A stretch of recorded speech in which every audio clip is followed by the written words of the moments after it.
The broadcast is now starting. All attendees are in listen-only mode.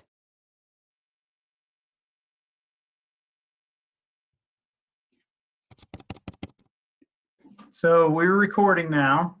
No, and we're also broadcasting. Whoever pushed that started it. I think it was me. I apologize. That's okay. That's okay. Just let everybody know we're just finishing the back end setup, so nothing will be starting for the other 15 minutes.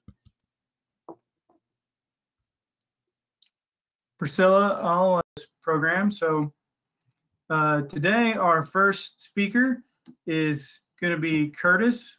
Curtis, you ready to go? Let's see here. That'd be my fault. Can you hear me, Stephen? Yes, sir. All right. All right. Curtis is he's the threatened and endangered species wildlife biologist for the Oklahoma Department of Wildlife Conservation. He's been an active member of the Oklahoma Invasive Plant Council for at least 10 years. And he's served on the board primarily as just as a board member, but he's been very influential that entire time. So Curtis, thank you again for your service with this, and then thanks again for the presentation. Thanks a lot, Stephen, for the introduction. Welcome, everybody. I recently, as of March 1st, switched roles with the Department of Wildlife, and but prior to that, for the last 12 years, I've coordinated our aquatic nuisance species program. So I'm excited to share some of that information with you all today. A little bit of background about the ODWC's ANS program. It was established in 2008 through the creation of our ANS management plan. This is basically our guidance document that guides all of the work we do across the state for implementation of aquatic nuisance species work, whether that be eradication attempts, early detection monitoring, or just surveys across the state. Everything's really tied to that guidance document that allowed us to receive funding from the U.S. Fish and Wildlife Service via the ANS task force. The task force is an intergovernmental committee comprised of 13 federal agencies, and ever since the creation of our plan, we qualified for funding. We've received funding annually since 2008 for the implementation of our program. So, and then this past year, Congress was able to approve a pretty significant bump in funding for the states, and we received almost double our budget amount for 2021 for working on aquatic nuisance species across the state.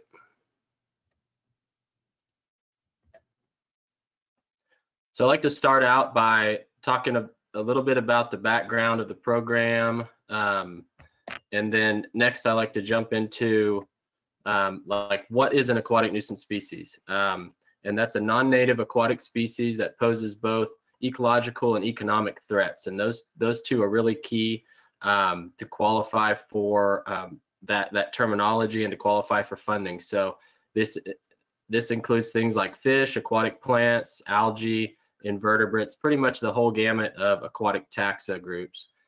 In those native habitats, they're kept in check primarily by biological controls, environmental conditions, and then competition with other species in their native habitats. When they enter a new system, that system becomes altered because of their presence or maybe some other environmental condition, and then they're able to really thrive and fill that empty niche and reproduce at really high rates.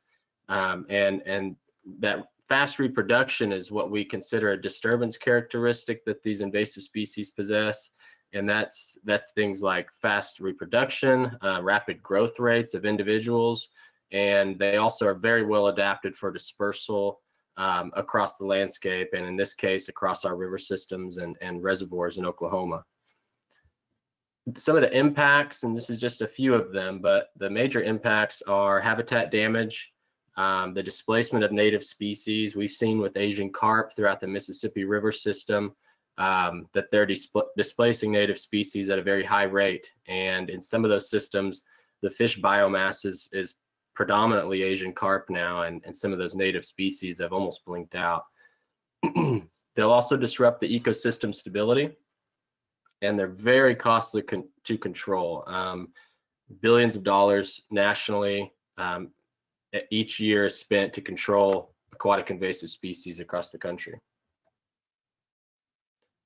I want to highlight some of the top species in Oklahoma. There are others, but I just want to highlight sort of these focus species here, the ones that we're really working on across the state currently. The first being the zebra mussel. Some of you have probably heard of the zebra mussel.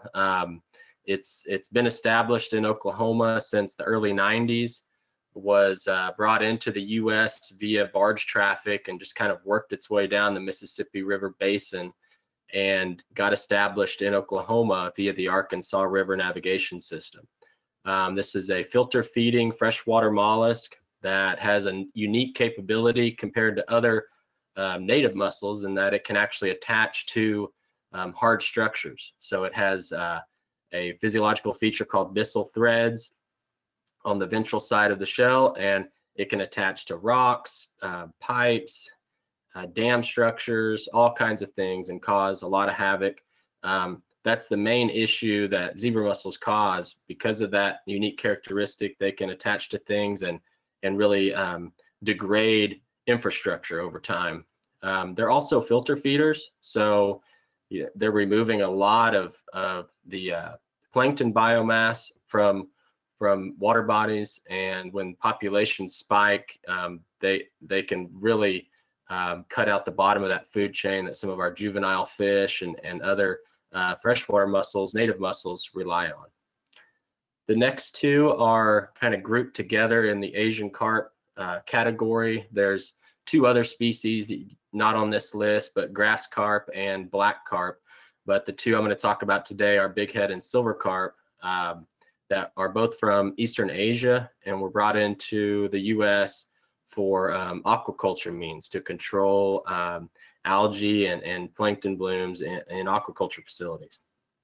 Well, that didn't work out very well. They escaped into our natural rivers and have exploded throughout the country. I'll show you some range maps a little bit later in this talk that show the national expansion of bighead and silver carp, and many states are dealing with control of these species.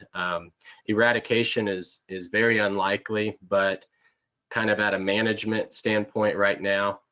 They're also filter feeders like zebra mussels, so they're removing phytoplankton and zooplankton from the water and can compete with some of our native species like paddlefish, for example. We have a couple of plants on this list, the first being hydrilla, which is from Asia and Australia. Couple of different varieties, but Hydrilla verticillata is the one that's primarily brought into the US, and it was brought in through the aquarium trade and just through releases into the wild. It's become established across the eastern half of the country as well, and we're battling it here in Oklahoma in a few reservoirs that have pretty healthy populations of hydrilla. It may seem like it causes good habitat for fish and other aquatic species, but it really creates that monoculture and drowns out other species, outcompetes them, and then we end up with these dense, thick mats that top out at the water surface and don't allow for light penetration, so we have issues with dissolved oxygen and stuff like that. White perch is a small species of fish that it looks really similar to our state fish, the white bass. However, white perch only get about 6 inches maximum in length, so they're not really ideal for an angler to catch and harvest. They are nest predators, so they eat a lot of fish eggs and can really wipe out the or cause a decline in the reproductive success of some of our native fish species. Didymo is an invasive algae, and it's from the European countries, and it forms these dense mats. You can see it in this picture down at the bottom, forms these dense mats along a stream substrate and can pretty much smother any habitat that aquatic invertebrates need to reproduce and thrive. And so also impacting that sort of lower edge of the food web, and we have it in southeast Oklahoma. The last one on the list is Nymphoides peltata, which is yellow floating heart, the picture in the lower left. This species is present in Lake Carl Blackwell in Stillwater, Oklahoma, and ODWC is assisting Oklahoma State University and the Lake Carl Blackwell staff in some treatments, and I'll talk about that a little bit later in the webinar series here. This is just a real brief, somewhat outdated snapshot of the range of some of these species in Oklahoma. And as you could tell, it's pretty tied to the main river systems in the state throughout the eastern half. So that Arkansas River system up there, zebra mussels are in pretty much every reservoir throughout the Arkansas River system, as well as the Neosho River system in northeast Oklahoma.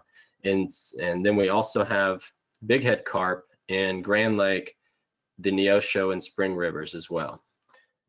In southeast Oklahoma, that's where our sort of up and coming population of bighead and silver carp occurs, is in the lower Red River and the tributaries such as the Kiamichi River, the Blue River, and the Muddy Boggy. And that's the population down there that is concerning us the most. And I'm going to talk a little bit more about Asian carp here in a little bit and some of the work we're doing with them. So as I just showed you before, this is sort of a better snapshot of their range in Oklahoma. So the Elk River, Spring, and Neosho that feed into Grand Lake in northeast Oklahoma is where we have bighead carp.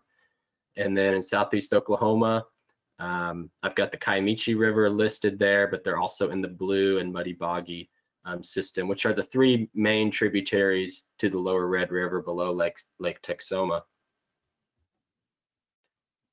And just to give you kind of a national perspective of Asian carp throughout the country, and this is just bighead and silver carp. This doesn't include black carp and grass carp. They're pretty much throughout the entire Mississippi River Basin, and most of their main tributaries or major tributaries in the eastern part of the country. So the darker the dot and the larger the dot is represents a larger population, whereas the smaller and lighter colored dots are sort of newer populations or kind of the leading edge of the expansion of these species.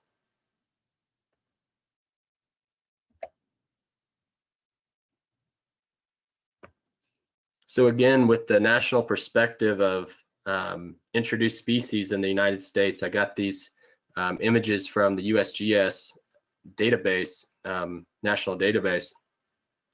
But as you can see over time, we're sitting almost at 1,300 introduced aquatic species. These are just aquatics in the US. And you know, this is a very large expansion of species. A lot of that has to do with reporting, of course, but I'm getting notifications all the time of new species that are being detected across the country. So that just sort of puts it in perspective of how many species, and this also includes marine species as well that are found along the coast.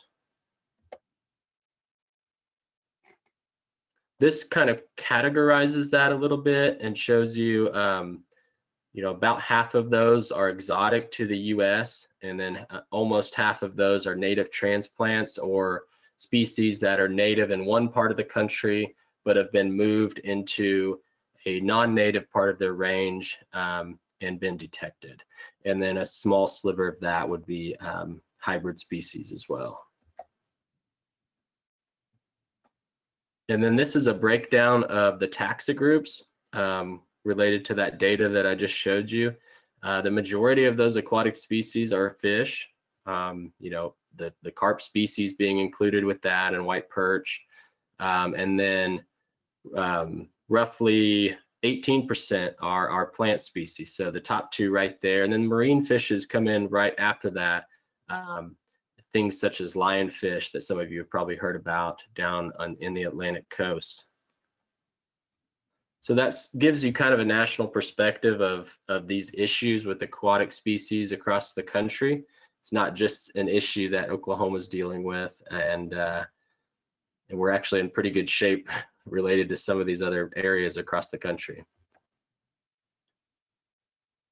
So our program here at ODWC has a sort of a multi-pronged approach when we try to tackle aquatic nuisance species across the state.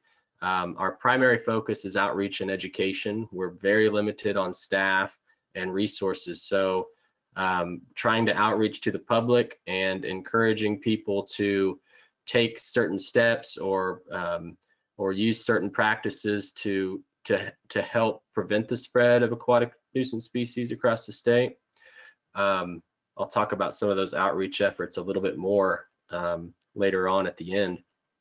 Population monitoring is key as well, especially for Asian carp. We have to keep a handle on the expansion of their range, the population itself, reproduction rates. So we're kicking off some research this year on that lower Red River population of bighead and silver carp, where we're going to be looking into reproductive rates and just pretty much all population demographics and agent growth data, looking at the range of some of how far up those tributaries the fish have gone. So here in about a year or two, we're going to have a pretty good handle on what those populations look like in the lower Red River. In the Neosho system in Grand Lake, we're partnering with Kansas Parks and Wildlife, and we're funding a research project in the Neosho River that is basically the same thing, looking at population demographics throughout the Neosho system. Where these fish are spawning is going to be key up there, and then what that population looks like in Grand Lake, because we have our very pristine paddlefish population in Grand Lake, which I'm sure some of you are aware of. Early detection monitoring, that is also key. Priscilla's going to present on some of the aquatic plant work that she's done. So detecting new species across the state, which can be very difficult. And so we rely a lot on reporting from the public. And then zebra mussels. We have a program within our agency to survey for zebra mussels across the state, trying to detect the larval form, which is called a veliger. So it's sort of early detection monitoring in these reservoirs, and these are all reservoirs that have never tested positive for zebra mussels in the past. So that way we can get an early handle on an introduction, and then start our outreach efforts and start bringing in any other stakeholders that might be affected by that infestation. Regulatory authority, our agency has some regulatory authority on invasive species. So we do have regulations in place for things like moving shad from one water body to another, where we know we have Asian carp populations, because the juvenile Asian carp looks very similar to a gizzard shad. We also have regulations on restricted species. So we have a restricted species list of aquatic species that cannot be imported or possessed in the state. Supporting research, like I mentioned before, with Asian carp, the research that we're going to be funding, and also the research that Priscilla has done with the invasive plant species. There's a lot of interagency cooperation. I mean, ODWC can't do all this work by itself, so we have a lot of partners that assist us with various parts of the program across the state. And then eradication efforts, those are few and far between. It's with a lot of these species, once they become established, it's really management at that point, and eradication is very difficult to achieve. And then decontamination. So these are protocols that our agency and other sister agencies have in place to decontaminate our boats and equipment to ensure that we're not spreading invasive species across the state as well. And then we try to educate the public about some of those decontamination protocols and efforts that they can do as well. Stephen, that's all I've got for the first part. Okay, well, thank you, Curtis. Doesn't look like we have any questions just yet, but I'll go ahead and remind everybody, if you have a question, you can put it over there in the questions tab. And then Curtis is going to be around for a few more presentations, so we'll get him to answer that. Oh, here we go. We got one. What is the status of the Asiatic clam in Oklahoma? That's a good question. That is the other invasive clam species that we have in the state, also from Asia, obviously by the name. They've been established in Oklahoma even longer than the zebra mussel was. They are sort of just ubiquitous in that they're statewide at this point. We don't see a lot of impacts from Asiatic clams like we do with zebra mussels. I know there's a lot of research going on with Asian clams and their impacts to native mussel species, but it's not really a species we work on. It's just found sort of statewide and very hard to control, just like the zebra mussel. I mean, virtually impossible. So yeah, I'd just say statewide population status and species we don't work with a whole lot. Okay. All right. Well, one more question real quick. Are they edible? I guess technically yes, but I wouldn't recommend it. So, mussels, they have the ability to harbor a lot of toxins in their flesh, heavy metals and things like that. So I really wouldn't recommend eating them. Okay. We'll do one more question and then we'll move on to the next presentation. Is the environmental DNA being used to detect aquatic invasive species in Oklahoma? That's a really good question. We have not used eDNA yet in Oklahoma for the detection of aquatic invasive species. Some other states are. I know Texas is using it for the detection of zebra mussels. It's sort of eDNA keeps evolving. The practices for eDNA keeps evolving, and I feel like in the future it's a tool that we will use for early detection of probably Asian carp and zebra mussels, and maybe even some plant species as well. I Okay. wasn't going to talk about it today, but we have tried to use eDNA for the aquatic invasive plants and testing protocols for doing surveys using the eDNA. And I didn't put it in today's presentation because it's like a whole nother project, but it wasn't working for us for whatever reason. Maybe because the lab we were working with generally deals with animals and we were dealing with plants, which is cell structure is just totally different. And then so we were not having any luck using eDNA for detecting aquatic invasive plants in water bodies, even when we knew that we were right next to the plant when we took the water sample. So we're not sure what's going on, and like Curtis said, the techniques are evolving, so I'm sure people are going to start using it pretty regularly once all of those kind of details of how you do it get worked out. Yeah, I feel like we could do a whole webinar on eDNA at some point. I'm sure we could. All right. Well, thank you, Curtis. Appreciate it. We'll Yeah, see you in thank you. a little bit. Okay. So our next presenter is Priscilla Crawford. She's a conservation biologist with the Oklahoma Biological Survey. She served in many roles for the Oklahoma Invasive Plant Council. She's been president, past president, secretary. She's currently just a member at large, and she's been a member since 2009. She's my go-to person when I've got an invasive plant question, and I think she made me pay for that by getting me to volunteer for the board. So Priscilla, I'll turn nominate you. Thanks, Stephen. Thank you for joining us. I'm going to be talking about a project that Curtis kind of mentioned a couple different times. the status of aquatic invasive plants in Oklahoma's public lakes. And this is a project that was funded by ODWC through their state wildlife grant program. It was originally supposed to be a 4-year project, and as a kind of tongue-in-cheek, say 5 years of a 4-year project, we opted to defer our surveys during 2019 because of the early rains we got in that season raised a lot of the lake levels. So it was multiple feet above what that had been in previous seasons, and we felt that it wasn't going to be a really good survey because we couldn't see all the plants that were potentially feet below the surface of the water. So we postponed. So we did surveys from 2016 to this past summer, 2020.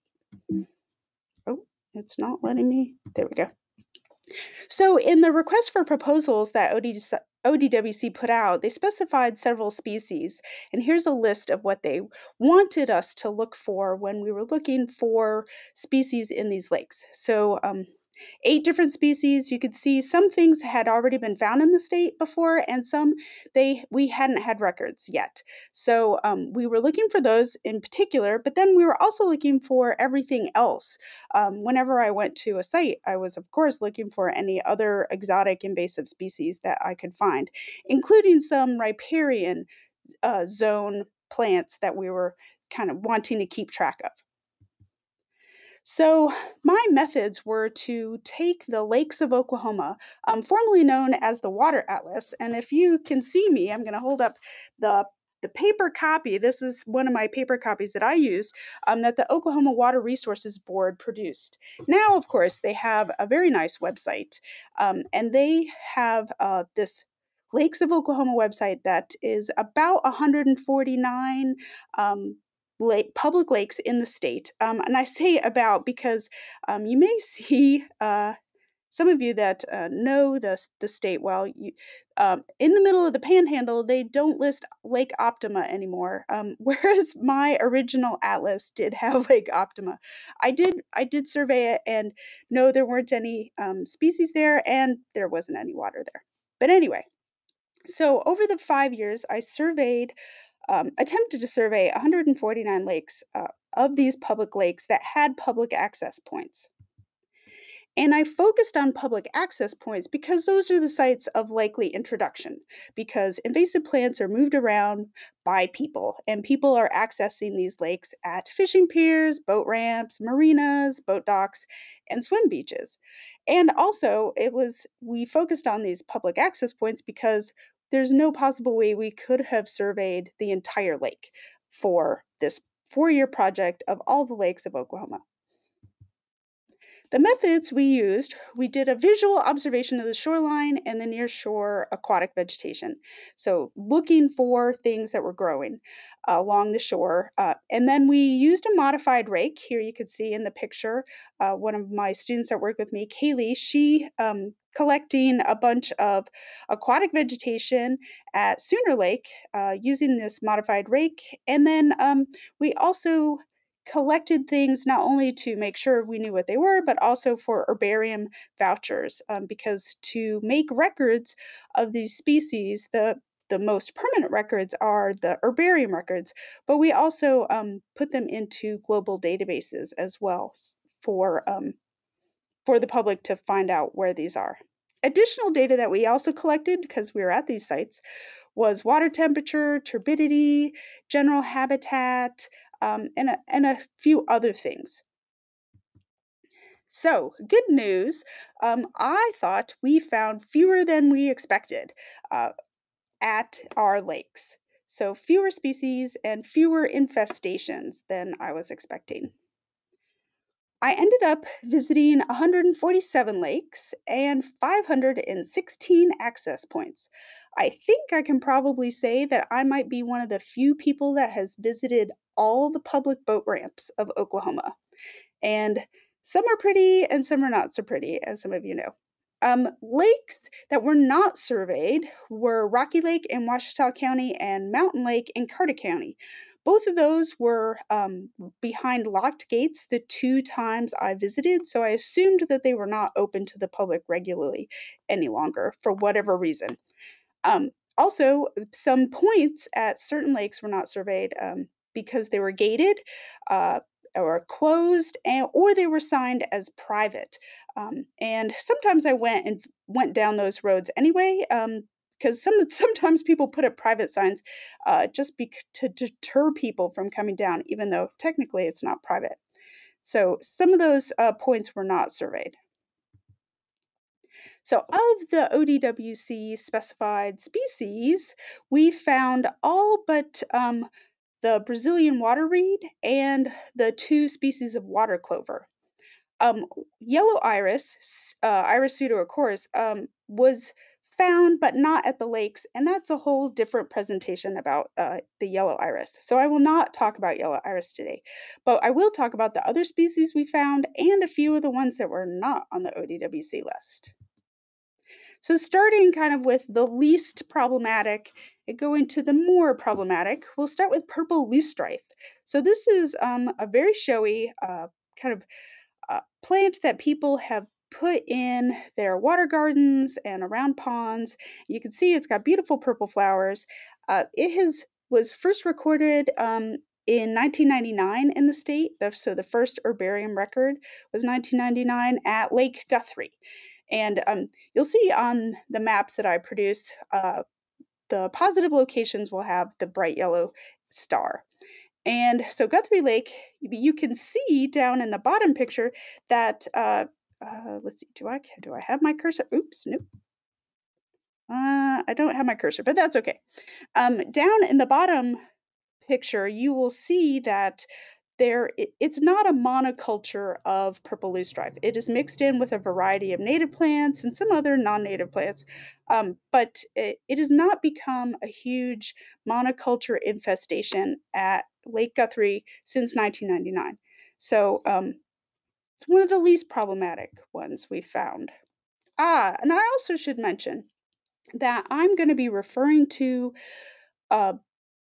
only the locations of these aquatic invasive plants as they're referred to lakes. So you may have found purple loosestrife at your local neighborhood pond or your neighbor's water garden or the local ditch. I'm not referring to any of those. I'm only talking about the public lakes. So there are locations of all these invasive species, almost all these invasive species, somewhere else. But not necessarily, I'm only talking about the lakes. So just wanted to clarify that for you guys. So the next species that I'm going to talk about, parrot feather, Merophyllum aquaticum. There are some significant infestations at Sportsman Lake, Clayton Lake, and Carlton Lake. And these are, they are large populations at these lakes. And they do appear to be kind of interfering with boat ramp and fishing pier activities, which makes the state parks and the recreation people not very happy. But I'd like to point out that the herbarium records that we have for this species, the first one was in 1952 at the Tahlequah Fish Hatchery. So what potentially could have been this species could have been spread as fish were distributed around the state to different lakes. So with the initial infestation somewhere like a fish hatchery, those propagules could have gone out with the fish as they stocked lakes around the state. I'd also like to point out that there are herbarium records for lakes that I did not find the species at. So Fuquay, Raymond Gary, and Schuler all had records in the past, and I did not find them at the public access points when I checked during the last 5 years. So it has not become a significant infestation at those lakes. It may still occur there, but somewhere where I was not doing the surveys, so somewhere away from the boat ramps and the fishing piers. So hydrilla has an abundant infestation at Murray and Ardmore City Lake, and a very small population at a very small lake down in the Washitas that's run by ODWC. But the biggest problem is at Murray and Ardmore City. You can see kind of the big mats in these pictures here. I'd like to point out that we didn't have any records in the state prior to 2006, according to the herbarium records that I was able to access. So it has become a huge problem in these two lakes over just the past 20 years or so. Alligator weed. There is a huge infestation of alligator weed throughout the McClellan-Kerr Arkansas navigation system.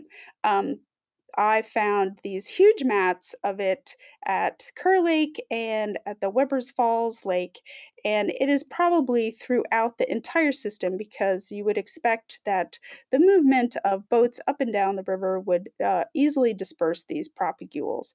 And I should mention that a majority of these aquatic invasive species are spread by vegetative reproduction. So if a little branch of one of these plants breaks off and floats down the river or gets caught on a boat prop, then those become new plants that could infest wherever those things move to.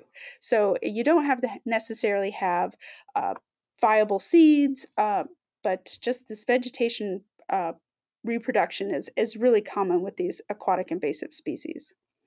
I also want to point out there was one very small population at Pine Creek Lake, way down in the southeastern part of the state, and hopefully they were able to take care of that and it will not return. So Eurasian milfoil is our most widespread aquatic invasive species in the state. You can see that the first records were found in a variety of lakes starting way back in the 50s and 60s. I found it in fewer lakes over the last 5 years.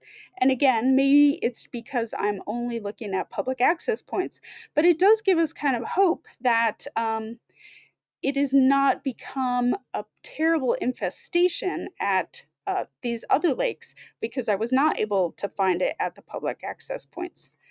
And some of the places that Eurasian milfoil is found has become, you can see the picture in the middle of this giant mat, that's at Prague Lake. And then I think the picture on the upper right is Spavinal Lake. So there are some areas where it has become a huge problem, but then there are places where it's just a few pieces. And those are even places that it's been since the 1980s. So kind of a mixed message with Eurasian milfoil. So some things I found that were not on the ODWC list.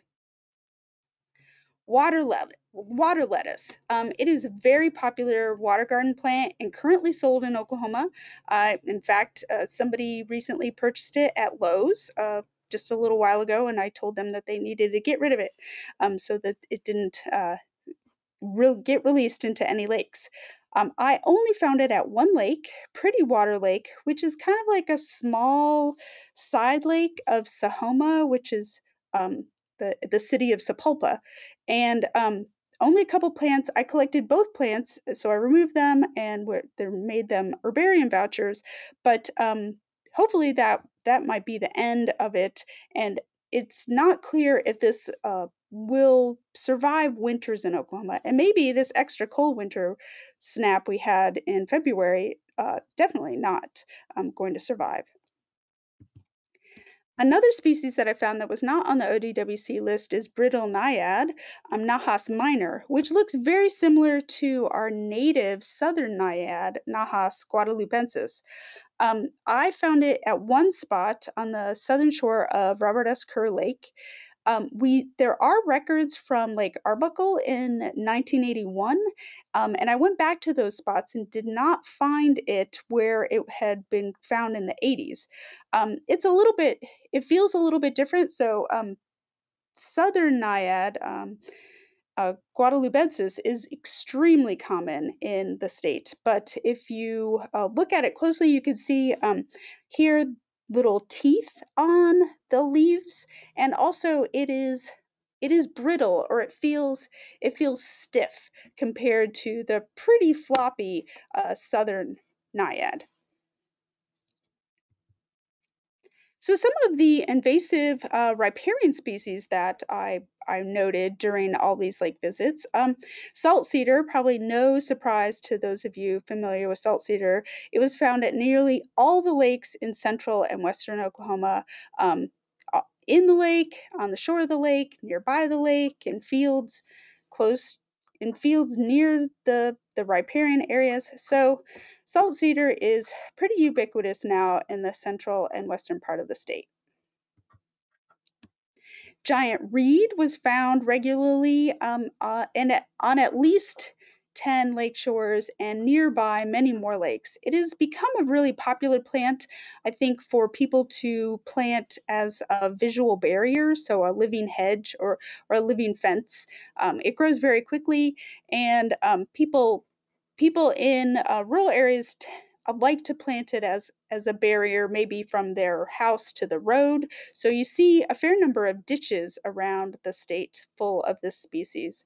It is also a species that has become important for the Department of Homeland Security. Surprisingly enough, there's been a lot of research done on its eradication because it infests the Rio Grande area, and that thus allowing people who are crossing the border on the Rio Grande to hide within the vegetation. So the Department of Homeland Security has funded quite a bit of research on how to get rid of it, and other things like that. Not a problem here in the state, of course, unless we're trying to keep Texans from crossing in the Red River, but I don't think that's usually a problem. Another riparian species that I noted when visiting these lakes was Phragmites, or the common reed. Some of you may know that Phragmites, there's probably two genotypes that we have in the state. One is a native genotype, and one is an exotic genotype that appears to be more aggressive and more likely to create monocultures. We found big monocultures at these lakes that I have starred and listed. I have the asterisks next to Dripping Springs and also Evan Chambers Lake, because both of those lakes appeared to have their entire lake shore surrounded by Phragmites. Dripping Springs Lake is near Okmulgee, and Evan Chambers is the one on the edge of the panhandle there. In fact, at Evan Chambers, they had to mow spots so that people could get to the lake shores for fishing access. So it is going to be a problem at some of these lakes. So in addition to doing all these surveys, I was also attempting to come up with some important things we could say about the patterns that we're seeing of these invasive species at lakes in Oklahoma. And at this point, there is no clear pattern to understanding or predicting the aquatic invasive species that we're finding at these lakes. For example, there are a variety of patterns. So with alligator weed, we saw that it spreads quickly in the navigation channel, but then we see big lakes with heavy usage not having any invasive species around their shores. Merophyllum spicatum, the submerged vegetation, has a long history in the state since the 50s. It's become a problem in some lakes, but then it's not a problem in others. Some of these, it may be because lakes have been treated, but and some of that history needs to be investigated too. And also purple loosestrife, again, a long history, but with no apparent spread and no apparent pushing out of the native vegetation. So why am I not able to see clear patterns and make predictions of where we should find these aquatic species in the state? One thing is that the herbarium records are not complete histories, so what appears to be a recent introduction may have been there for a very long time, and there's just no herbarium record made back then. There had been no previous systematic surveys of lakes, so nobody came around 20 years ago and did a survey similar to what I did. There was research done in the 1980s for the Aquatic Plants of Oklahoma book, so there was a fair number of surveys done, but again, it wasn't attempting to cover all the lakes. So maybe in 20 years, if somebody comes along and repeats this study during my retirement, then they will be able to maybe have better luck coming up with patterns based on what we found and what they find years down the road. Life histories and the human use of these species differ. So some species are aquarium plants, some are water garden plants, some are plants that easily get caught in boat props. So it's difficult to have a unifying idea around all of these plants because they're different. And also, I mentioned before, I only surveyed access points, so not the entire lake. These species could be found in other parts of the lake, and I didn't visit those, so they could easily be there, and I don't know about it because of the places I looked. And the lakes are variable. Not only are the species variable, but the lakes are variable in the state. So age, size, fluctuating water levels, and those are some of the patterns that I did kind of notice. So there are some notable patterns that I came across, and some of them are pretty a common sense, really. So the turbidity limits submerged aquatic vegetation. You're not going to be able to photosynthesize in water like this if you're below the surface of the water. So nothing below the surface is going to survive in these kinds of lakes. And honestly, Oklahoma lakes are pretty turbid. This is the worst example where we couldn't see more than like 2 inches below the surface. But there are a lot of lakes where this is not kind of uncommon. Another notable pattern is that lake level fluctuation will definitely limit the littoral zone vegetation. So any plants that are rooting in the shoreline area are not going to survive if the lake level goes up and down several feet within a year. And that's pretty common with lakes like Broken Bow, Eufaula, any of the big lakes that use hydroelectric dams to let water in and out, or flood control too. So Keystone, Lake Texoma, those are all lakes where the level fluctuates wildly from year to year, and they don't have any aquatic vegetation along their lakeshore, let alone invasive exotic vegetation. And there does appear to be a weak relationship between lake age and the likelihood of invasion. So the longer a lake has been around, the more likely it has some invasive species because it has had more time to accumulate those species. But that appears to be a weak relationship because there's a notable exception and an interesting contradiction to that one. Lake Dahlgren at the Lexington WMA here in Cleveland County, when I went to visit it early in the survey season that I set out, 2016, it was drained for dam repair. And so I went back this past summer at 2020, and now there's a significant infestation of Merophyllum spicatum. Oops, I misspelled it. Sorry. And talking to some other botanists and vegetation management people, we're speculating it was brought in on equipment, which is not uncommon. So maybe that will be a point that Stephen will bring up when he talks about pond maintenance, is making sure that anybody who works in your area, that the equipment is clean when they bring it in. So with that, I want to thank everybody who's helped on the project, research assistants, volunteers, and collaborators. Jessa Waters collaborated on the eDNA project, and I'll probably eventually talk about that again. And everybody else who helped with the program, including my funding source, the state wildlife grants at ODWC, my department at the Biological Survey, and the Invasive Plant Council supported and funded this project. Thank you. Thank you, Priscilla. That was a great presentation. Thanks. We've got time for maybe 2 questions. First question, how does your list of invasive plants found in your surveys compared to the Oklahoma Invasive Plant Council's Dirty Dozen and watch list? So on the Dirty Dozen list, there is only one aquatic invasive species listed on that. It was kind of our 13th of the Dirty Dozen, so the Baker's Dozen. So the Dirty Dozen lists hydrilla. It also actually lists tamarisk. Oh, and I don't honestly have the Dirty Dozen memorized. I probably should.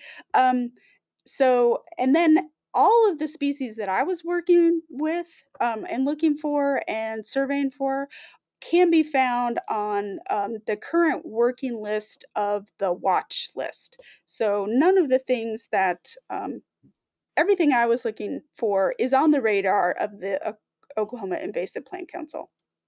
Okay. I think that answers the question. Yeah, and we'll do one more. Do you know whether the hydrilla is monoecious or dioecious? Oh, I don't. Okay. All right. But Curtis might be able to answer that. Well, it just so happens he's our next speaker. Oh, fancy that. All right. Curtis, I'm going to give you the floor.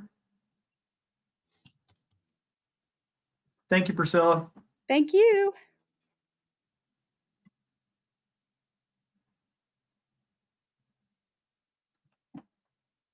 All right. All right. I give you Curtis again. Thanks, Stephen. I am going to cover best practices for the management of aquatic invasive plant species.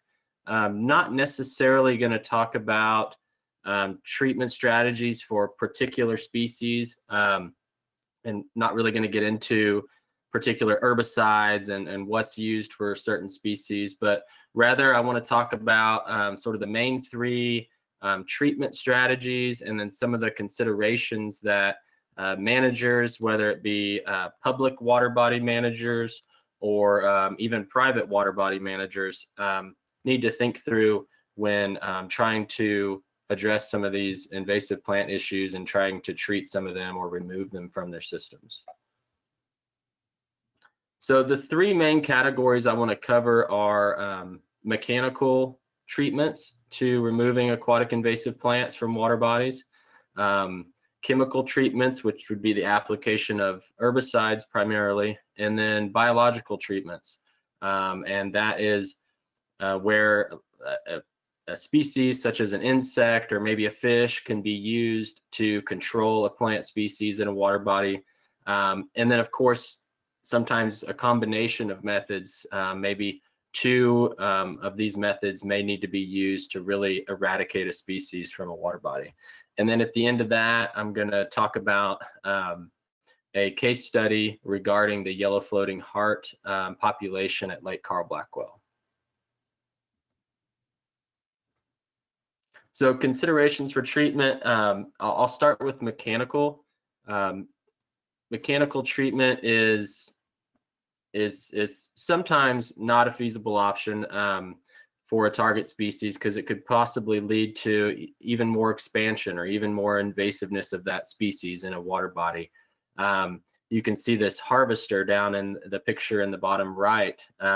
This thing's chopping up a lot of this plant material, and if you were doing this in say a river, you might be just spreading it even further downstream. So I would say these large scale mechanical removals are probably better suited for systems such as reservoirs or more stable systems that don't have a lot of inflow and outflow, and especially not rivers. But they could be used in ditches or even some small canals that don't have a lot of flow through, that can maybe be contained, and mechanical might be an option there. One thing I wanted to point out is when you're disturbing, substrate or the soil, or really any ground disturbance, if you need to be sure that there's not any cultural resources around, especially from the government's perspective, like when we're receiving federal funds to do work like this, we really need to make sure there's not any impacts to culturally significant resources or even threatened and endangered species that might be in the area. And then, is mechanical treatment even cost effective for the result that you're going to get? Just thinking about looking at this picture and this mechanical removal with this harvester, you're obviously removing a lot of plant material, but where do you put all that plant material? So there's a whole process of, disposal, removal and disposal, and it can get very costly. And so those things need to be weighed out before pursuing something like this large scale. And then, does it make sense for the site? And I'm talking about access primarily there. Can you access a site to get a large piece of mechanical equipment in to properly remove those plants? Sometimes that's really hard to do. I know that some of these pieces of equipment can be moved around via boat. So maybe if you can access that area with a boat, you can tow one of these in. And it's usually only used for plant management. This method here is not going to eradicate a species, but you're simply just managing that species, trying to remove that, propagule pressure, and control that spread a little bit to where you can still recreate in that body of water, or you're alleviating some of that pressure on native species.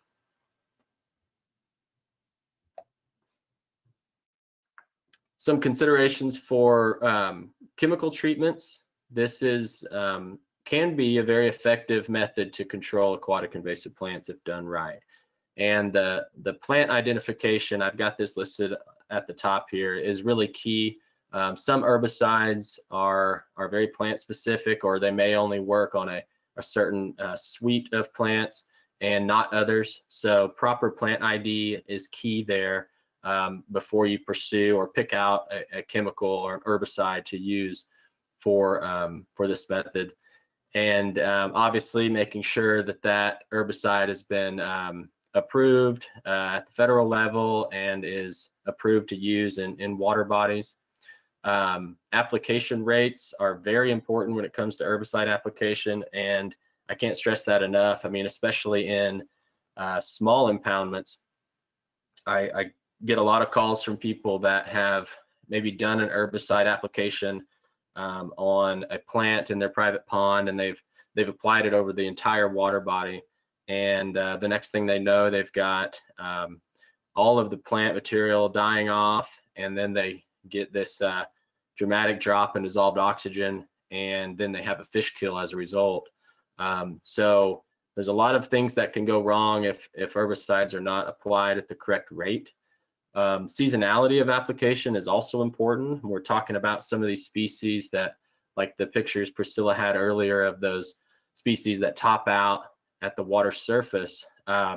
If you're broadcasting a herbicide on top of the water, then you obviously want that plant to be present there so you can get contact with the herbicide. If not, and it's a submerged plant that's not going to top out, that may be rooted down deeper, then you might want to try something like this picture here in the bottom right. We're actually using these drip hoses to send that herbicide deep into the water body and get contact with the plant. There also could be impacts to fish and wildlife, like I mentioned before, with the dissolved oxygen issue and fish kills. This happens quite often, and that's just related mostly to application rate. However, it's also related to seasonality as well. if you're applying this stuff like in the summertime when it's really hot, the system's already stressed, you already have low dissolved oxygen, you're probably going to have some negative impacts on maybe your fish population or other aquatic species in that water body. So trying to treat maybe early summer or late spring or even the fall can be better to not have those major issues with that stress on the system in the summertime. And then in the wintertime, it's usually just not feasible because the plant is dormant and there's not a lot of vegetative growth to make contact with the herbicide. It can be used for management, but also for eradication. So like we talked about before with the mechanical stuff, is primarily for just management. You can achieve eradication with herbicide applications. It's very tough on large bodies of water, and you'll see that when I go through the yellow floating heart case study here in a little bit. But you can achieve that, and especially on small water bodies. So landowners with small impoundments that are trying to get rid of invasive vegetation, it's very much so achievable with herbicide. But the larger the body of water, the more difficult that becomes, but not necessarily impossible. You also need a licensed applicator. Some of the stuff that's sold over the counter that you can get at like Atwoods or Lowe's or wherever farms Tractor Supply, landowners can use that. They can apply that. They don't have to be a licensed applicator. But when we're talking about public waters or waters of the state, any water body that's out there for the public to use for recreation, fishing, swimming, things like that, you need to have a licensed applicator to apply those herbicides. And those licenses are through both the Department of Agriculture and if on a federal body of water, you probably need to get some federal permits for that as well. Herbicide, however, is very costly. We talked about mechanical removal being costly. Well, herbicide can even be more costly because these specialized herbicides are very expensive, and then the application itself is very time consuming. And then you're having to do it multiple years in a row. I've talked to other ANS coordinators across the country on this topic, and I think in Illinois they were doing a hydrilla treatment on a pretty large reservoir, not anything the size of what we have here in Oklahoma, but it took them, I think, 15 years to eradicate hydrilla from that water body, and they actually did it, but it took a long time, and I think millions of dollars to get there. And then last but not least, obviously safety is crucial with any herbicide or any chemical application. So, proper Tyvek suit, gloves, make sure that you're not getting skin contact, respirator, things like that. Safety is key. So. And then the third treatment strategy is biological. So you can see the photos here. These are tamarisk beetle for salt cedar. So using an insect or a fish such as grass carp can be used to control aquatic invasive plants. But again, proper plant identification is key there as well. Grass carp are only going to feed on certain aquatic plants. And obviously the tamarisk beetle is only going to feed on salt cedar. So the ID there is, and that's really the first thing I tell people when they call me and have a invasive plant question. How do I control this in my pond? And I always tell them the first thing is to get it properly identified. So taking it to your local extension office and getting that plant identified is always key. It's for the most part environmentally friendly. You're just introducing an insect to do the work rather than applying a lot of chemical into a system or getting out there with machines that would potentially do a lot of damage to the landscape. So it's somewhat environmentally friendly. Insects and fish, like I mentioned before. And then it's primarily for management, just like the mechanical option. You could probably get in some small localized populations, you could probably get eradication. But for a species like salt cedar, like Priscilla said, that's found pretty much in the entire western half of the state, you're not going to get eradication of that species throughout its range. You're just going to get maybe localized management where it needs to happen, and reducing that propagule pressure again, trying to keep the numbers down and keep that reproduction down. So the other thing to consider though is are we introducing another invasive species to battle an invasive species? And so I brought up grass carp earlier. Well, they're not a native fish species to the U.S. and but people use them a lot in their ponds to control aquatic vegetation. And so there is actually a triploid grass carp that is sterile, that will not reproduce. And so you can stock those at the proper rate, and they're not actually going to reproduce. And those are legal to stock for pond management. The triploid grass carp are. But yeah, so that needs to go through a risk assessment. Is this species that we're looking at biological control for actually going to turn out to be an invasive species once it maybe feeds on its ideal host plant? So again, that needs to be looked at, and reliable source for control species as well. You can't just go out and get these beetles wherever you want to. So being able to find a reliable source, we had that issue with alligator weed several years ago when we were treating it with flea beetles in Oklahoma City, and we were having some success a few years in a row, and then our source of that flea beetle just didn't produce them anymore, and I feel like we were getting close to eradication in that small area in Oklahoma City, and then we just weren't able to get the beetle, and so that resource fell off. So something to consider there as well. As managers, when we're applying or doing these treatments on waters of the state or public waters, there's a lot of different things that come into play and a lot of coordination that has to happen. And the treatment approaches for those public waters are different than private waters, kind of like I mentioned before. But what is the primary purpose of that water body? Is it actually a drinking water supply? If so, there's going to be a lot of hoops you got to go through to try to apply herbicide in a drinking water supply. And we obviously don't want to be harming the people that are using that water or relying on that water. Recreation. So how important is it to remove this vegetation that's topped out at the surface of a water body? Well, if that water body is used primarily for recreation, it's probably very important to remove that, or else you're not going to be able to get a boat or a jet ski or anything like that through there. Flood control. Again, a lot of our core reservoirs in Oklahoma are used for flood control. So how does that play into this process? Wildlife purposes. I'm thinking of things like wetlands or these impoundments that are built on private waters for waterfowl.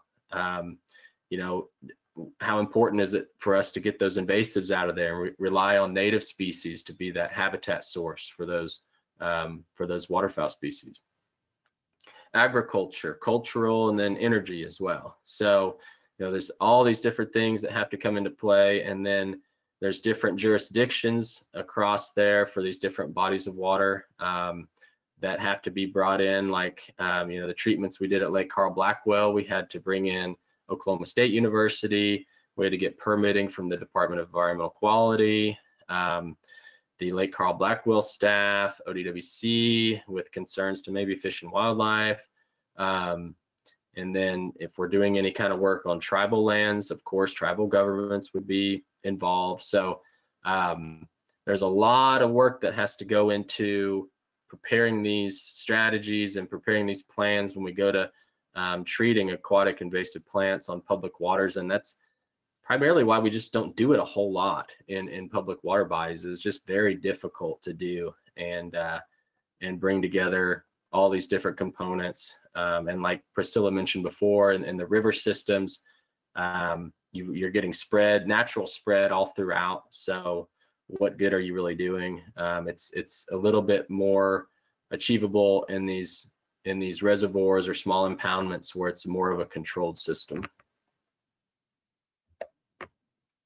So the last part of this section, I just want to talk about the yellow floating heart treatments we've been doing at Lake Carl Blackwell. I'm just going to kind of go through a real quick timeline of the infestation there and the treatments that we've done. We first detected yellow floating heart, or I'm sorry, Lake Carl Blackwell staff first detected yellow floating heart in 2016. And there was sort of this big rush to obviously to treat the plant. They saw population expansion, I mean, just drastic over that year, over the course of that year. And so they brought in an environmental consultant to start drafting up a management plan, an application plan, you know, obtaining permits. They started coordinating with our agency on, you know, assistance as a partnership, because obviously we don't want this stuff to be spread to other lakes across the state and have impacts on our natural resources. So we were brought in. Oklahoma State University obviously was a main player in this, and so this sort of just blew up between 2016 and 2017, and we came up with a treatment plan. We started that herbicide treatment in 2017 with rodeo herbicide, which is essentially glyphosate and a surfactant.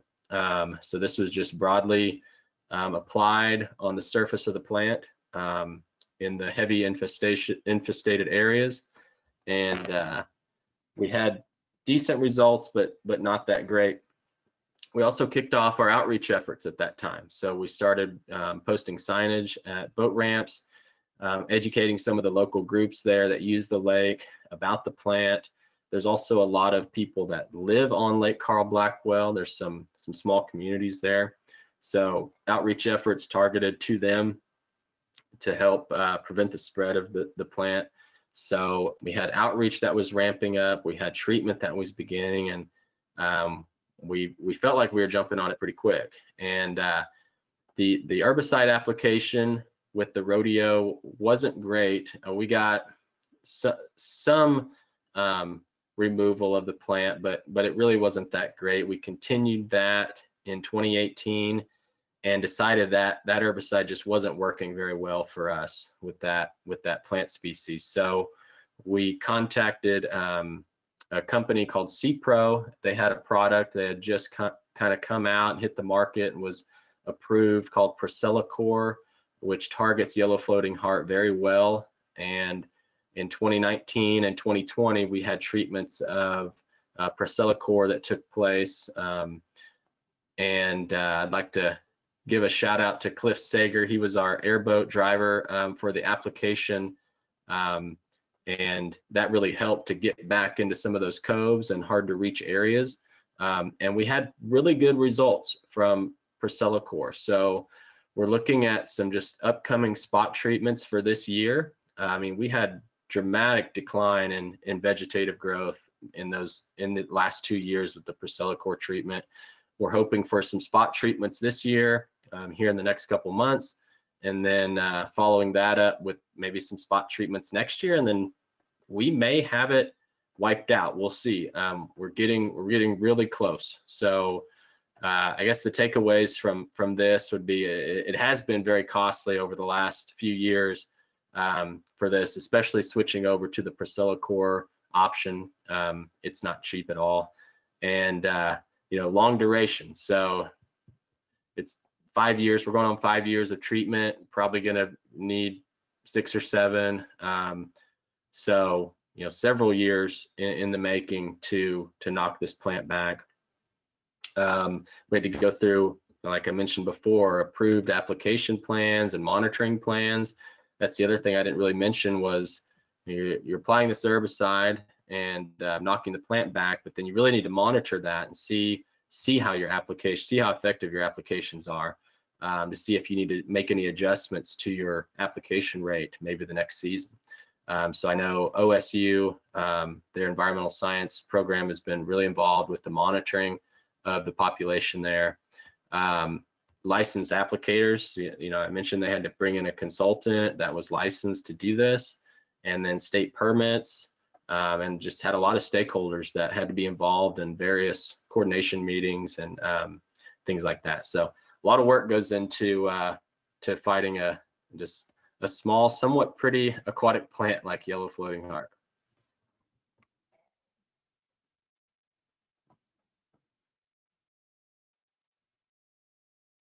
All right, thank you, Curtis. Appreciate that. We do have a couple questions for you. Considering the lake in Illinois with the hydrilla, were there any harmful effects of the chemical treatments to insects, fish, or mammals? That's a really good question. I did not ask them about that, so I really couldn't speak to it.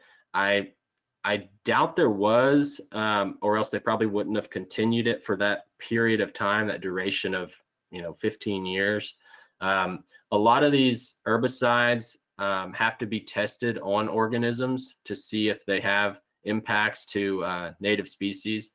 But I can't really say for sure, but I'm thinking probably not. Okay. And does Priscilla core, what other invasive aquatic species do you think it would work on? There's a whole list. I don't remember all the other species that it works on, but I want to say there was a suite of about 10 species that it was really target specific for. It's a little bit different than glyphosate, which is essentially the aquatic version of Roundup that can just be put on just about anything. But Priscilla is a little bit more targeted. I want to say there's about 10 species or so, but I don't have all those off the top of my head. You could go to CPRO's website and get that information really easily. Okay. All right. Well, appreciate that, and I guess it's my turn. So. All right. Thanks.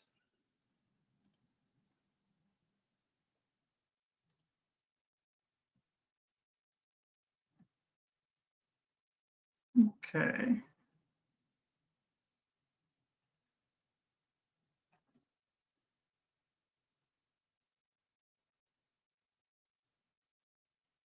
All right. Ooh.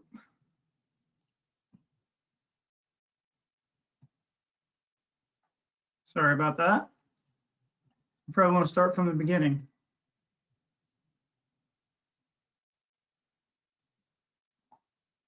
Okay, so today, and just real quick, once again, I'm Stephen Smith. I'm wildlife fisheries consultant with Noble. And so today I'm going to talk about establishing the right vegetation in your pond. So, for example, is this the right plant for your pond? It's a water lily. Is that the one you need? Well, let's figure that out. So first of all, the program, what we're going to talk about today is the pros and the cons, some things to consider before you pick a plant, and then some plants to actually consider for most applications. So we'll start with the pros and cons. So the positives of aquatic vegetation is the aesthetics. I think one of a lot of us like to look at, the vegetation in the pond for all different reasons. Here's the water lily. It's nice and green, has the pretty flowers, some for the different structure. So we all have our own definition of aesthetics.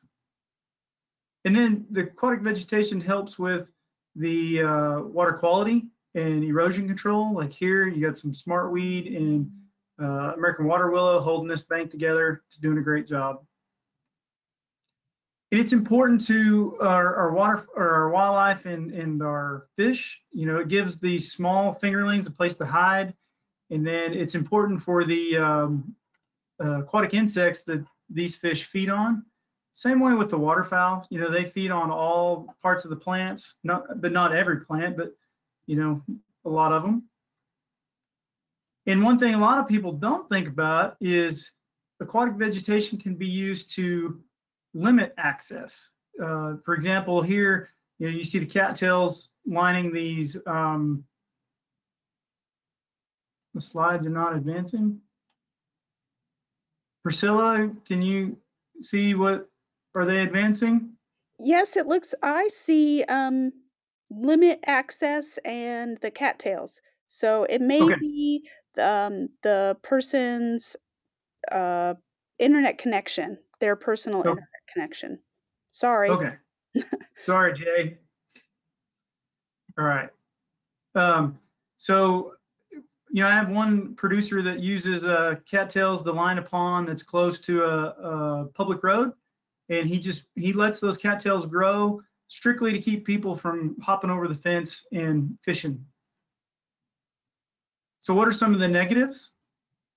Well, it's aesthetics. You know, sometimes like here we got some the filamentous algae that's kind of gone through its life cycle and it doesn't look very good anymore. So, you know, that's something to think about. Here again, same thing, access. It could be blocking something maybe when we want, you know, like boat ramps, fishing docks, like Priscilla mentioned earlier in her presentation. And then, you know, if we pick the wrong one, it can be invasive. And this goes with native and exotic plants. There's some invasive or some native plants that can be pretty invasive as well, depending on our goals. So some things to consider before we start planting or picking our aquatic vegetation is, what are your goals? You know, that's going to depend, that's going to drive everything. You know, if are we targeting just aesthetics? Are we targeting waterfowl? Are we targeting fish? You know, how are we going to get these to possibly compromise? You know, if we want to attract fish, well, or attract waterfowl, we might not want to go with some of the ones that would attract waterfowl because they're harder to fish through. So, you know, maybe water depth's an issue. So we got to think about our goals when we're before we pick a plant. Maybe swimming is a big thing. So just think about that before you actually pick a plant. So kind of what do we do next? So we've got our goals in place. It's going to be different for every individual. The first thing, and this has been mentioned numerous times today, is we must properly identify the plant we're going after. There's a lot of lookalikes out there, so we have to properly identify what we want to use. So first resource I'll promote is the Noble Research Institute's Plant Image Gallery. This is on our website, noble.org, and you can go to the Plant Image Gallery. We have an aquatic section that we've got, I think we're up to about 65, 70 plants in there now. If you want the field version, there's also a Common Aquatic Vegetation in Southern Great Plains. It's a field book. It's spirally bound, so you can take it with you to the field. It's pretty user-friendly. So that's one resource you could use.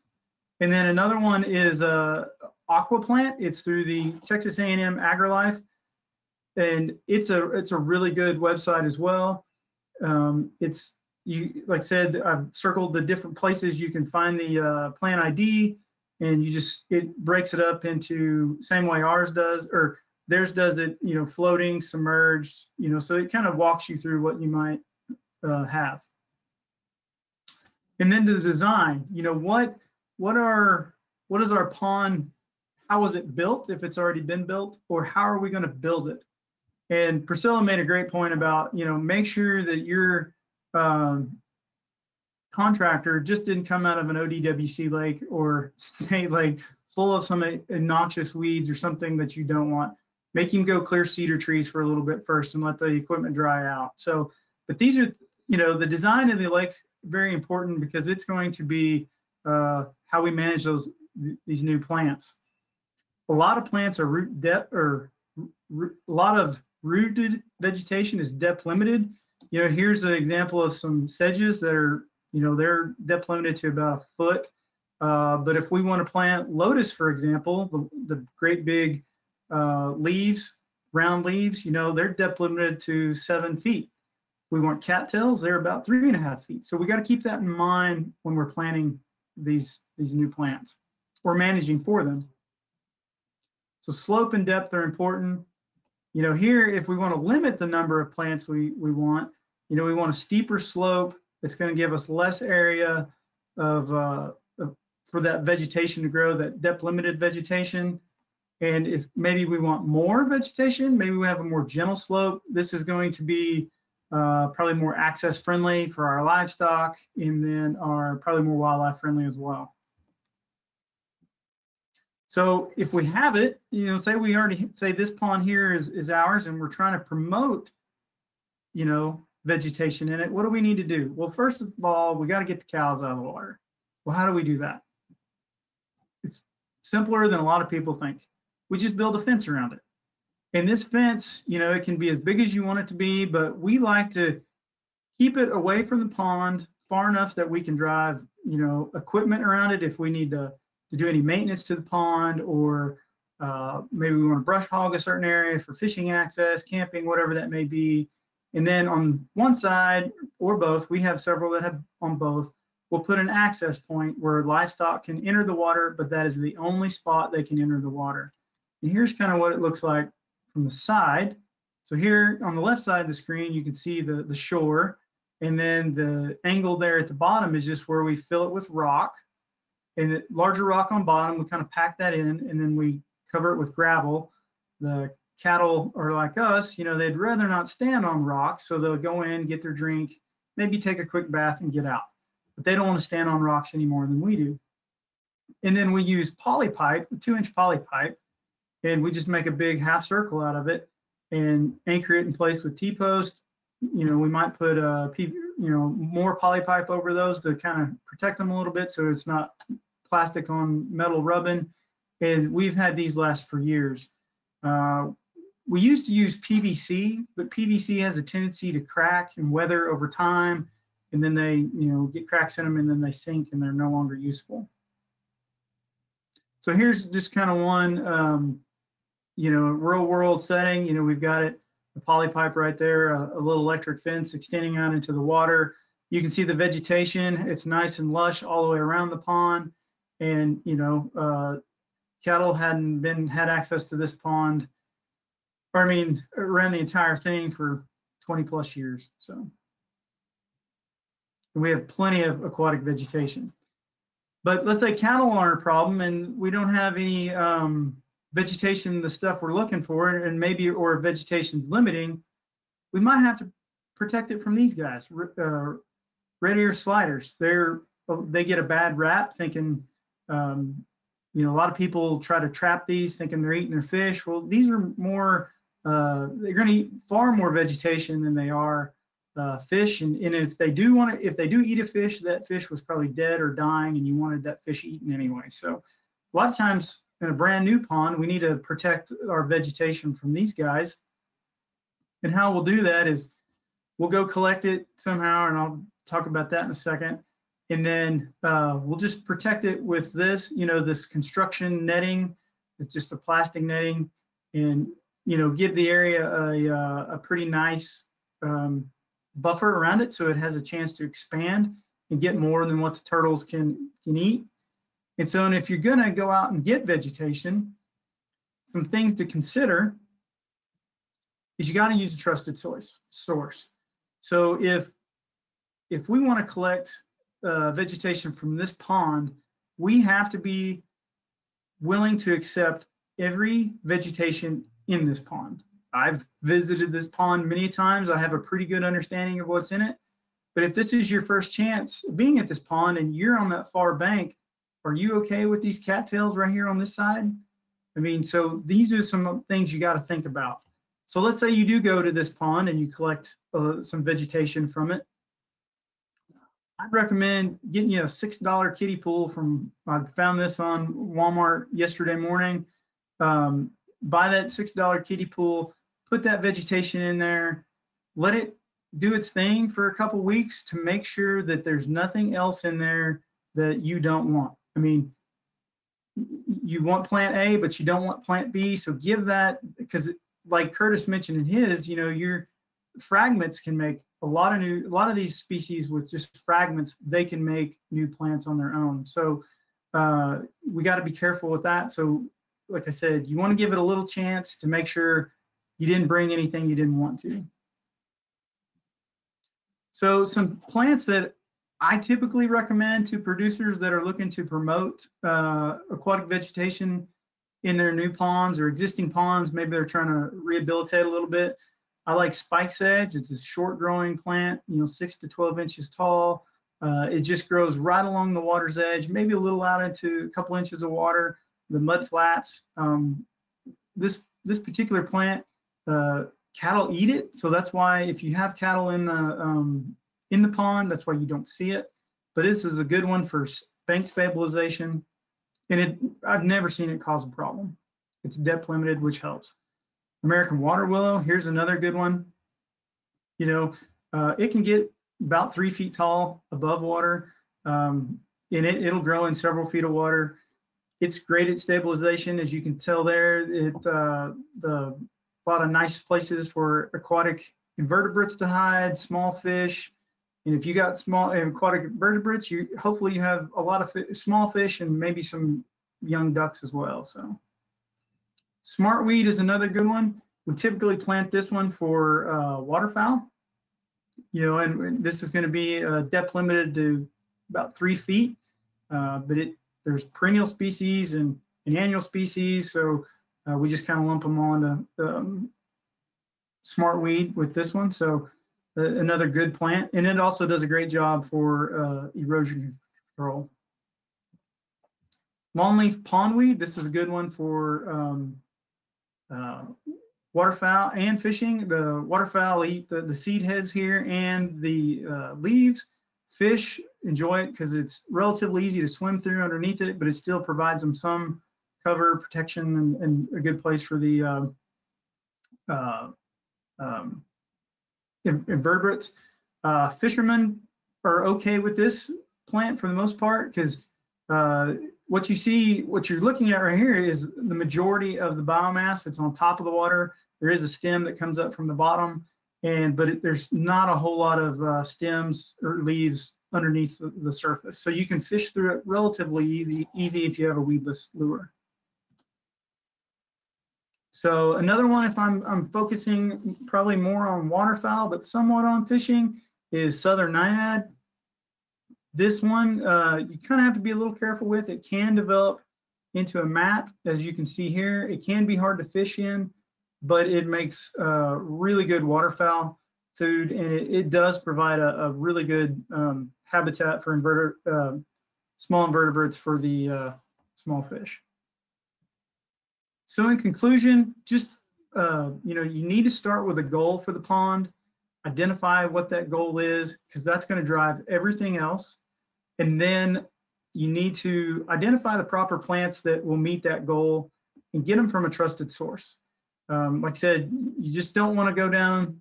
You don't want to go to a public water source, because Priscilla and Curtis have already given you plenty of reasons today not to go to a public water source. And because you got to be willing to accept everything that lake has. So with that, let's see if I have any questions. I have a few.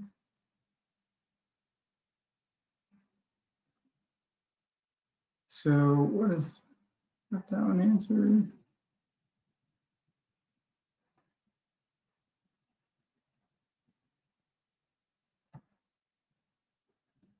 Okay, let's see here.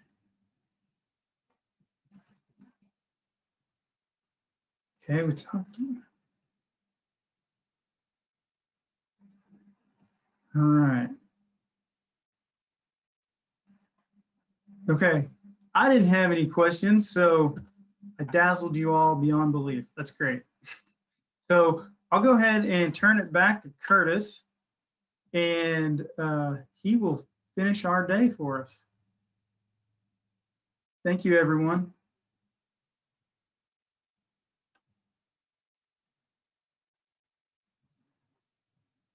Curtis, I think you should have the floor. All right. Thanks a lot, Stephen. I'm just going to wrap up the series here with sort of an outreach message, and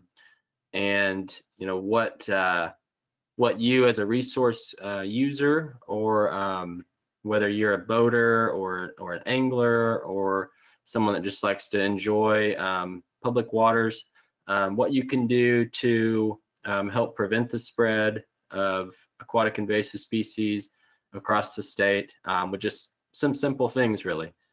And a couple of these are kind of both go for terrestrial and aquatic species.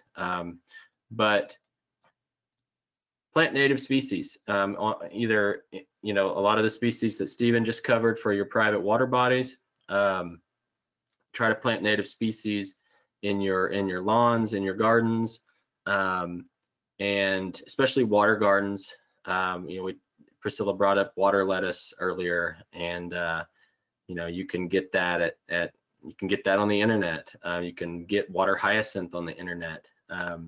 So really do your research when you're doing plantings on your own property, and try to go with native species if you can. Also, do not release organisms into the wild. So we see this a fair bit. People releasing their stuff from their aquarium, whether it be a plant or a fish or a turtle or you name it. It outgrows their tank, it outgrows their water garden or whatever, and you know, they don't want to kill it, so they go dump it in a local water body. And I've actually seen people do that firsthand. So please don't do that. Please don't release things into public water bodies, and there actually is regulations against that. We would ask that if you do have some aquatic organisms that you don't know how to get rid of, contact the wildlife department, contact your local zoo.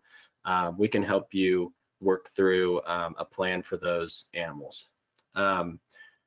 Try to remove invasive species from your home or from your property if you can. I know that sometimes it's not feasible.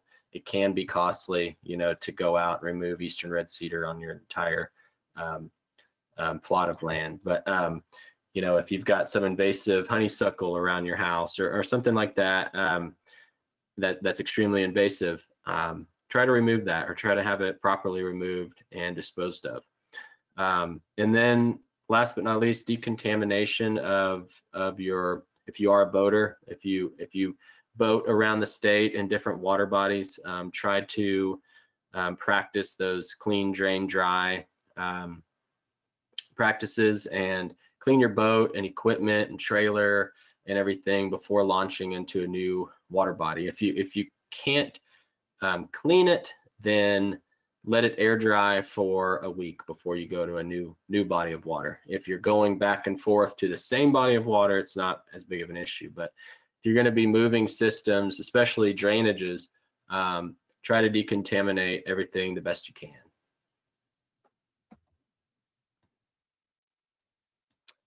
So some of the outreach stuff again here, you've probably seen some of these signs if you frequent our lakes across the state. We have, you know, reminders at boat ramps to clean your gear and inspect your boat, and try to remove plant fragments from your trailer. Also, draining water out of your boat is very important too. You know, I talked about the larval zebra mussels earlier, the veligers, so they can be moved around and just a bilge pump or a ballast of a boat, or even a live well. So try not to move water from one lake to another to help prevent the spread of zebra mussels and any other species that may be in there. Those larval zebra mussels are microscopic, and you're not going to see them with the naked eye. So your water looks clean, but you don't really know what's in there. The other thing I want to touch on again is reporting. It's very important for us, and as resource managers, it helps us a ton when people report invasive species across the state. You know, there's not a lot of us that work on invasive species across Oklahoma, and so we can't be everywhere checking every body of water. So reporting these species helps us out a lot, and there's a few different ways you can do that. One is through the OK Invasives website. You just go to that About Invasives tab there, and you can report a species, or also go to wildlifedepartment.com and you can report a species there as well. And we may contact you or reach back out to you for additional information, and then maybe try to go confirm that sighting if it is in fact a new detection or a species that may be expanding its range. And we have early detection monitoring for some species, but like I said, we just can't check it everywhere. For the zebra mussel sampling that I do, or that I used to do across the state, I'm just covering about 15 to 20 lakes a year. And there's a lot that we aren't able to sample for zebra mussels. And then with carp as well, you know, we've got some of those research projects that are kicking off, and we just can't be everywhere. Carp are one that we do get reports on, though, because people will snag them when they're maybe snagging for a paddlefish, or they might catch them incidentally, or a silver carp might actually jump in their boat. That's happened before. But anytime you come in contact with a potential invasive species, please report it, because it really helps us out. The other database, that I wanted to mention here, is kind of a national database by the USGS, and they take both public reports and, you know, professional reports from managers, but it's the Non-Indigenous Aquatic Species Database. And I highly recommend checking out that website. You can go through there. I use it a lot to do things like online queries. You can just search a species and come up with really nice distribution maps across the country, and get kind of these data sets on where the species occurs, and and it's kind of neat to track, because you can sort of see where that leading edge of expansion might be for some of these. And it's for all taxa groups, all aquatic taxa groups. So everything from mollusks to amphibians to fish, even marine species, aquatic mammals such as nutria, reptiles and plants. So it's a really neat site. They have staff dedicated to managing the site, so it's kept up every day. They're dealing with reports, entering that data in. So it's kind of the central repository for all the spatially referenced data for non-indigenous aquatic species across the country. I highly recommend checking out that site. And if you do have a report, I would say, you know, you could either report it here. They're pretty good at reaching out to the states. If they get a new report for a species, they would contact ODWC and notify us. But the other option is to just notify the state directly, and then any reports that I get that are valid will go into the national database as well. And then they put together these really nice distribution maps. This one is for zebra mussels, and at a hydrologic unit level, and you can see the expansion of zebra mussels across the country and starting to make their way west. And you can see where they're at there in Oklahoma, first established in the Great Lakes, and sort of moving south and westward a little bit. But anyway, some really good information on the USGS site. And again, just help do your part and contact us if you have any questions about anything invasive species related, especially aquatics, and more than happy to help you.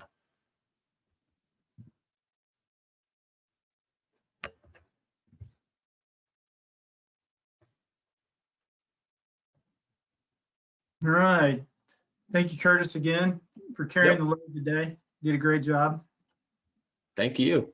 So do we have any more questions for any of our speakers? Priscilla, okay, thanks, Priscilla. We currently don't have any in the chat box. So I'll give everybody just another minute to type out their questions.